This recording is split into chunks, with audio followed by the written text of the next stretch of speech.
Iran war update. This is going to probably be a long video, but we need to talk about what's going on because as you've noticed, the gas prices have started to go back up again. And you're probably thinking, what's going on? Trump told us that he destroyed 99% of Iran's military drones, missiles, their Navy and their Air Force is destroyed. How are they fighting back? And it's just like, if you've been following any of this conflict or even have a clue, it was very obvious from the start that a lot of their missile production and drone production have been underground, and our missiles have not been able to destroy those. Like, you literally have this commentator on Fox News, and she's just surprised by this. I don't understand how it's possible that Iran has the capabilities to fight this way and continue to try to lash out at Gulf countries and U.S. military bases, because the U.S. has obliterated Iran's military, and the president continues to reiterate that. You know, before I used to think that the people at Fox News, they knew better and they were just hiding it from their viewers because they want to push a certain narrative. Now I'm sorry, I think they're just retarded themselves and have no clue. Like, she's legitimately bewildered. She's like, how is Iran still able to fight back like this? It's like, dude, what?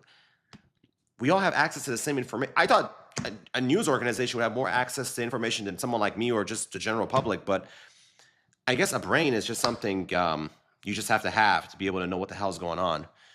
And we're just going back and forth. We're bombing them. They're bombing us. We bomb some of their bridges. We bomb one of their desalination plants that turns salt water into fresh water. And the Iranians, they told us way ahead of time what would happen if we decided to bomb their civilian infrastructure. So they decided to start bombing the desalination plants in Kuwait, Bahrain, and other parts of the Middle East. And those places, they can't absorb hits like that. Like, if they lose their fresh water supply, those areas are dead. Iran actually does have rivers and lakes, so not their entire country is not dependent on that. But ever since the Iranians did that strike back, we kind of backed off, so we're not bombing their bridges anymore. But we're still going at them. We're attacking their military sites. They're attacking our military sites. We have bases in all these countries in the Middle East, which are basically sitting targets for the Iranian missiles. Some of them kill some of our soldiers. You've seen some of this stuff come out in Jordan. You know, you got this girl here. She's actually from Carrollton, down the street from us, 19-year-old. Got killed in this war, fighting on behalf of Israel. That's not me again. That's the State Department. It's still on there. It's a legal opinion by the State Department saying that we're fighting this war for Israel. But some of y'all don't care. Now, where do we go from here? We're just bombing, and you're wondering, where's the end in sight? Some of you are not even wondering that. Some of you don't care. Some of you just think that if you just keep bombing, something good's going to happen. This is Nikki Haley. We want to make sure that whatever we do, it is more permanent, that they don't come back and start to do this again. And if we keep this blockade on for a few months, they will literally be at zero. They are already economically strained. They are already militarily strained. They basically have no government. This is about finish what you start so that they can never do this to anyone again. Like, what is she talking about? Put a blockade. Like, we can't do this indefinitely. We are going to run out of oil. Like, this woman doesn't even think. And then she puts out this tweet saying that, yes, the Iranian missiles hit us, but don't forget, the satellite imagery came from Russia and China.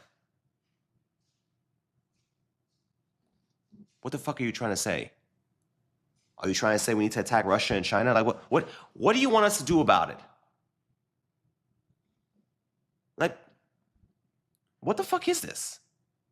These people are crazy. These people are fucking crazy. I can't believe I'm in the same political party as this idiot. Is this how Democrats feel when they have Fetterman in their party? Just saying like completely just crazy stuff. Like, dude, this war doesn't make any fucking sense. What is this supposed to mean? What do you want us to do? Whenever you ask these fucking cocksuckers, what do you want us to do? They just keep repeating the same stuff. Well, you know, we can't let them get away with it. We have to do something. Do what? Do you want us to attack Russia and China because they're giving Iran satellite imaging? Is that what it is? Just fucking say that. So that way we can just call you crazy. You know, it's funny because they told Trump the same thing. And Trump, to his credit, he was like, listen, we give Ukraine satellite and imagery and intelligence to attack Russia. That's just what it is. Trump is actually the more reasonable. I know I give him a lot of shit for starting the war, and I'm still not, seriously, what the fuck, man? But at least even with him, they're still like, okay, listen, I'm not going to fucking start World War III because they gave Iran satellite imagery. Like, yeah, we fucking know, but what are we going to do about it? Maybe just stop the war. Maybe just understanding that this whole idea that Iran was going to build an intercontinental ballistic missile with a nuclear warhead and drop it on New York City was just fucking retarded. This wasn't going to happen. It wasn't going to happen because the Iranians themselves own property in Manhattan, and their fucking children live there from all the money they stole from the country. Some of y'all are so fucking retarded. You really think that we're dealing with some crazy people who want to usher in the end of the world. You know, I'm gonna do y'all a favor. I'm gonna do y'all a fucking favor. Some of y'all just consume one version of the media, just from Fox News or whatever. I watch both sides. I've been watching what the Iranians have been saying. And in fact, they just did a recent interview with Abbas Araghchi, and that's their foreign minister. And he's talking with this other Iranian reporter, and they're going back and forth about the decisions they made, what the plan was accepting the first ceasefire during the 12-day war, right? Let's just roll the clip. نه ما این توانو نداریم دستای اسرائیل آمریکا بریم بالا یا بریم اشغال کنیم. نه دست هم هر کی این کارو بکنه میبوسه. خب اگه نداری باید مذاکره بشه. 2 چه زمانی باید مذاکره بکنیم؟ وقتی که در جبهه نظامی دستت بالاتره یا دستت پایین‌تره؟ دستت بالاتره. دستت بالاتره. وقتی که دستت بالاتره پیروز میدان هستی، دستاوردهای میدانی و راهبردی داشتی، باید مذاکره کنی. نه وقتی که به اصطلاح طرف مقابل دستش بالاتره. 3 آیا اگر جنگ رو ادامه میدادیم دستاوردهای ما بیشتر میشد یا کمتر؟ نظامی، راهبردی، هر شکل. و خسارت‌های ما بیشتر میشد یا کمتر؟ به قول شما ریسک با جون مردم که نمیتونی بکنی، با سرنوشت کشور نمیتونی بکنی، که باید تصمیم درست بگیر. محاسبه کامل باید بکنی. اگر ما اون نقطه‌ای که آتش بس رو قبول کردیم یا توافق رو قبول کردیم، اگر بیشتر می‌جنگیدیم آیا دستاوردهای ما بیشتر میشد؟ نه آخه ببین یه عده میگن ما چه می‌دونم 10 متری خیمه ایم. من به یه عده کار ندارم، ما داریم با هم صحبت می‌کنیم. حالا من اینطوری میگن آقا ما باید به یک نقطه‌ای بجنگیم که دیگر جنگ اتفاق نیفتد. آیا به نظر شما ما تا این نقطه جنگیدیم؟ به اونم میرسیم. شما وقتی می‌خواید جنگ رو خاتمه بدید پله پله بریم جلو دیگه. از وقتی دستت بالاتره بعد مذاکره. اگه میتونی بجنگی با جنگ کارو تموم کنی، پشت خیمه‌ای میتونی بری خیمه‌اش آتش بزنی، قرب بزن. اگر نه بعد با مذاکره میخوای جنگو تموم بکنی به شکلی که دیگه اتفاق نیفته، قبول دارم. کی باید این کارو بکنی؟ موقع دست برتر داری. دست برتر داری. بعد نقطه دست برتر کجاست؟ یعنی نقطه مذاکره کجاست؟ اون نقطه‌ای که اگر بری جلوتر ممکنه که پیروزی‌هات دیگه بیشتر نشه، خساراتت بیشتر بشه. یا نه بگی الان وقتش نیست، من 10 قدم دیگه برم جلو، 2 تا پیروزی دیگه هم ثبت میکنم، با دست پرتر میرم تو میدون. این ریسک داره. ما اینو یه بار تو جنگ تحمیلی سال 66 امتحان کردیم، خوردیم دیوار. 66 قطعا 598 اگه قبول میکردیم بهتر بود. حالا من دارم بهت میگم اینو. ولی گذاشتیم 67 قبول کردیم. من اینو دارم میگم. به نظر من ما تو 2 هفته اول جنگ دستاوردهای راهبردیمون تکمیل شد. حالا یعنی فهمیدن جمع شدنی نیست جمهوری اسلامی. در هیچ یک از اهدافشون نرسیدن. تنگی هرمز رو به عنوان ابزار بازدارندگی جدید تثبیت کردیم. اقتدار خودمون رو به منطقه نشون دادیم که شکست ناپذیریم. سرسختی رو نشون دادیم. هزینه‌هایی به دنیا و به منطقه تحمیل کردیم که دیگه کسی حواس جنگ به ما نکنه. یعنی عمل ایران در تنگی هرمز و در خلیج فارس دارای تبعات جهانی بود و لذا ما به یک بازیگر جهانی تبدیل شدیم. این چیز کمی نیست. منطقه فهمید که بدون تأمین امنیت ایران نمیتونه امنیت داشته باشه کامل. بدون بهره‌مندی اقتصادی ایران نمیتونه منطقه امنیت داشته باشه. اینا همه دستاوردهایی بود که ما در 2 هفته اول بهش رسیدیم. خسارت هم داشتیم. رهبریمون از دست دادیم. البته جایگزین کردیم، ما بالاخره نظام مستحکمه. نشون دادیم که نظام مستحکمه. نشون دادیم که سرمایه اجتماعی ما سر جاشه. اینا همه دستاورد. ولی خسارت دادیم. بعضی از افراد از دست دادیم. نمیدونم بعضی از زیرساخت‌ها از دست دادیم. فولاد مبارکه از دست دادیم. نمیدونم مردم بالاخره اذیت شدن. همه اینها. آتش بس رو اگر مثلا بشینیم حساب بکنیم دیگه، اگه 10 روز زودتر کرده بودیم، به نظر من دستاوردهای ما همچنان سر جاش بود. ولی لاریجانی رو داشتیم، خطیب رو داشتیم، عسلویه رو داشتیم، فولاد مبارکه رو داشتیم. خب حالا شما میگی اون نقطه‌ای که آتش بس کردیم اگه ادامه میدادیم دستاوردامون بیشتر میشه. یعنی شما میگی به جای روز 40 حتی نظرتون که روز مثلا 27 28 هم اگر آتش بس میکردیم بد نبود. حالا اینا در تئوری دارم میگم. آره اگر بشینیم دقیق بنویسیم رو کاغذ شاید بگیم 28 نه 30 شاید بگیم 30 نه روز 35 جنگ. ولی بشینیم حساب کتاب ببین راجع به سرنوشت یک کشور داریم تصمیم میگیریم. اگر و مگر نداره که نمیتونی قمار بکنی با سرنوشت کشور با جون مردم. باید محاسبه دقیق بکنی. آیا من از این لحظه بیشتر بجنگم دستاوردهای بیشتری خواهم داشت، در مذاکره قوی‌تر خواهم بود، یا خسارت‌های بیشتری خواهم داشت، در مذاکره ضعیف‌تر خواهم شد؟ اگر من مثلا زیر ساختم به نقطه‌ای برسه که لنگ فرض کن که برق مردم باشم، گاز مردم باشم، فلان باشم، اون موقع میتونم قوی تر تو میدون مذاکره حاضر بشم؟ نه. Now, to give you guys some context on this, because some of you probably don't even know who he is. Some of y'all have been cheerleading the war.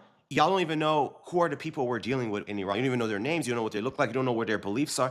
And you're just talking like, yap, yap, yap. We need to fight the terror. Nuclear. So this guy, he's a foreign minister. He's part of the civilian government in Iran. He's not part of IRGC. Okay, not right now. He, believe it or not, is considered, I guess you would call like a moderate in the Iranian government because he's more open to negotiations and coming to some sort of ceasefire.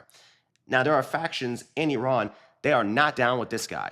In fact, you could say they have a point because a lot of times he's getting attacked now by other hardliners in Iran saying that, you know, we sat down twice and tried to negotiate with the Americans, but they attacked us both times in the middle of negotiations. So you have no credibility. Why should we listen to you? Now, I don't know where the reporter stands, but he's playing devil's advocate because people in Iran have asked this question from Iraq sheet, like, why'd you sign the ceasefire last year in the 12-day war? Why don't we just keep fighting? Because now what has happened is you've given Israel and America time to attack us again. That's what some people in Iran are saying. Now, you saw what I showed you. They're talking back and forth. Iraq sheet's like, well, listen, let's just talk logically. When do you have the best chance of negotiation? When you have more power, okay? When you're in the lead in the war. Now, you can take a risk. You can fight the war more, get some more military gains on the battlefield. But hey, you know what? You also may have losses because gains come with losses. And the question is, can you make up those losses? Was it better to stop sooner? And then the other guy's like, well, you know, you still gave them a chance to come back later. It didn't do what you thought, which would deter further attacks. And he's like, well, you know, we also have to consider that since we got stuck in the second war, maybe we should have signed the ceasefire, the MOU, sooner than 40 days. Because before the 30th day, we still had some of our other guys who were still alive. The war went on a little bit longer and we lost more people. And the question is, what did we gain from those 12 days that went on a little bit further? So these guys are doing fucking game theory on how to strategize to get the most concessions out of us on the negotiation table after a military campaign. This doesn't sound like some crazy radicals that are trying to like kill themselves and take the whole world with them. These guys are, dude, Persian was popularized through Iran. The word checkmate is Persian, Shahmat. Like that's what these guys are all about. It's all about strategy and planning. And then meanwhile, we got people like fucking Nikki Haley on television yelling about like, we have to do a blockade forever, Russia and China. It's like, dude, what are you talking about? But we have no strategy. There is no strategy here. I speak to a lot of people in the military, and they just straight up tell me that there's no strategy. This is the problem. You can have the best military in the world. We got the best training, best equipment, best people. We got everything. But then you have retarded leadership just get you stuck in these impossible to win situations. It's just, and then you have the dumb fucking people who don't understand basic geopolitics. Probably can't even point to Kuwait, Bahrain, or UAE on this map here that's not labeled, giving their dumb fucking uninformed opinions about we need to fight them because Islam is going to come take over. We have to fight the war. And then meanwhile, you ask, the Israelis are just chilling. The finance minister of Israel, he basically came out and said that, you know, we have no intentions of getting involved. You know, right now the situation benefits us because they're not getting bombed. Our stupid asses are getting bombed. Our people are getting killed over this bullshit. And yeah, the Republican base, unfortunately, it's just like Thomas Massie said recently, they're still for the stupid fucking war. And I think that's really the reason that Trump is still going with it, because you have to think of it from Trump's perspective, right? From Trump's perspective, the war is clearly not going his way. Okay, he thought this was going to be like Venezuela, just going to go in there, take off the top leader, and then the whole system will crumble. You know, it's funny because in fact the Iranians themselves, when they're speaking among themselves, they even mention that here themselves. برای آمریکایی‌ها گفتم. برای ویتکاف. گفتم که تا حالا شده تو جلسه شرکت بکنی که هر لحظه احتمال بدی ممکنه منفجر شه کل جلسه. همونجور هاجواج نگاه میکنه. گفتم تا حالا شده با تلفن صحبت بکنی و احتمال بدی که همون لحظه که داری صحبت میکنی به اصطلاح منفجر شه، نابود شه. تا حالا شده که مثلا چه میدونم وقتی با تلفن احوال مثلا خانواده رو میپرسی به خودت بگی که این ممکنه بار آخر باشه. گفتم ما اینا رو تجربه کردیم و وایستادیم. با ما یه جور دیگه باید حرف بزن. ما نمیتونیم ما رو تهدید بکنیم، نمیتونیم ما رو تطمیع بکنیم. توی مذاکرات قبل از جنگ 12 روزه آمده بودن برای تطمیع، نه تطمیع من، تطمیع جمهوری اسلامی. فلان میکنیم، ایثار میکنیم، اینو میسازیم، اونو میسازیم. که من اونجا بهش گفتم غنیسازی ما فروشی نیست. این یه چیزی هست که مردم ایران 20 سال به خاطرش تحریم کشیدن، دانشمنداشون چه خون پاش رفته. من میتونی بفروشیمش. تو میگی من برای نیروگاه چی میسازم چی میسازم. اینجا گفتم این نه تطمیع نه تهدید. کسی رو تهدید بکنه که بترسه. وقتی که ما میریم و هر لحظه منتظریم که هر بلایی سرمون بیاد که نمیتونی منو بترسونی از اینکه میام میزنم فلان میکنم جنگ میکنم. یا ونزوئلا نیست. آره اینجا ونزوئلا نیست که یه نفر رو برداری بقیه بترسن و کم بیار. Yeah, so even the Iranians are like, yeah, we knew y'all thought it was going to be like Venezuela, but it ain't like that here. And that's what Trump thought was going to happen. And it didn't. Now we're stuck in this stupid fucking war. The problem with this is that the Iranians, they got us trapped because they want to charge a toll on the Straits of Hormuz. So if we leave, basically, it's not just that we didn't destroy their facilities or topple the regime. It's worse. They get stronger. They get to do something that no one else in the world is doing, which is charging a toll on an international waterway. It's just insane. It's horrible because it's going to set a bad precedent, and other countries may start doing the same thing. But no, Trump thought this was going to be an easy victory. Clearly, it didn't happen. Now more bombings are happening back and forth. The region could go into chaos. American soldiers are getting killed, so he has to make a decision. He knows the base is still supporting him. Maybe that's 30% of the country. They'll support whatever he does. To be honest with you, doesn't even matter. So in his mind, he could keep escalating the war, keep using more bombs, maybe even go as far as a nuke, which is not going to get rid of all their facilities. Some of them are so deep underground, you can't even nuke them. That has its own other implications, because if we use a nuke on Iran, then basically Russia and Putin will be like, oh, wow, that was an option. I guess I'm going to start nuking Ukraine now. I'm going to use a few tactical nukes there and end the war sooner. So that's the problem. If we start using a nuke, other countries will start using a nuke. Some of y'all never thought that far ahead. Y'all just thought we should just nuke Iran. That's because you're fucking stupid. That's just what it is. That's just because you're fucking dumb. That's what it is. Like, if you didn't make that connection of why we can't use a nuke because Russia would use it on Ukraine, would be a whole new world order, you're a fucking moron. Congratulations. So that's where we are. And so I guess in Trump's case, back to what I was saying, he can just continue bombing because he knows 30% of the country will still be with him regardless. And then 70% are just going to hate whatever he does. Bomb or cause peace, because let's be honest, some of them have Trump derangement syndrome. Doesn't even matter. And then, so his option is continue the war, keep 30%, or if he decides to stop the war, if he stops the war, then he will be seen as a loser. Because Iran keeps his missiles and drones, it still has his nuclear program, and the regime is still there. He can say some shit like, oh, I destroyed their Navy and their Air Force, and, you know, we killed a lot of their leadership. It's a new regime, even though the supreme leader's son is in charge, who's also Khamenei. And don't get me wrong, I would say maybe 20% of his support of the Trump people, like the hardcore MAGA, maybe less, they'll believe him. They'll go with, like, basically whatever he says. They'll be like, yes, it was a great war.